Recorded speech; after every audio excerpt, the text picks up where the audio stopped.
सुन्नत है ही। जैसे नमाज के सही होने के लिए कुछ शराइत हैं, वज़ू के सही होने के कुछ शराइत हैं, हर चीज़ के सही होने के अल्लाह तबारक व तआला ने कुछ शराइत रखे हैं।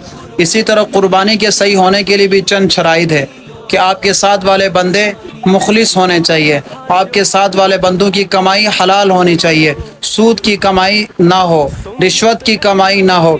अगर ऐसा शख्स जो पूरे साल रिश्वत लेता हो आपके साथ ऐट है तो खबरदार उसको हटाइए, वरना आपकी कुर्बानी ज़ाया हो सकती है।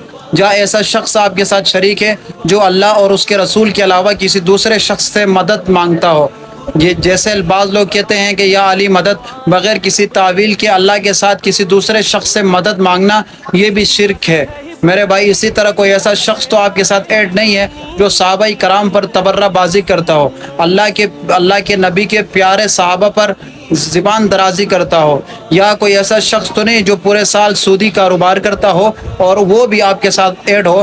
तो मेरे भाई अपने कुर्बानी ज़ाया करने से पहले इन लोगों को अपने से हटाइए, इन लोगों से दूर रहिए और इनको बताएं कि आप जाकर अपनी अलग कुर्बानी कर लें। आपकी वजह से हम अपनी हलाल कमाई हराम नहीं कर सकते हैं, आपकी वजह से हम अपनी हलाल कुर्बानी को हराम नहीं कर सकते। मेरे भाई ज़रूर ताक़ीद कीजिए, कहीं ऐसा ना हो कि किसी की वजह से आपकी हलाल कुर्बानी अल्लाह के यहाँ हराम ना हो जाए। सुन्नत है इब्राहीमी है शेरा ईमानी।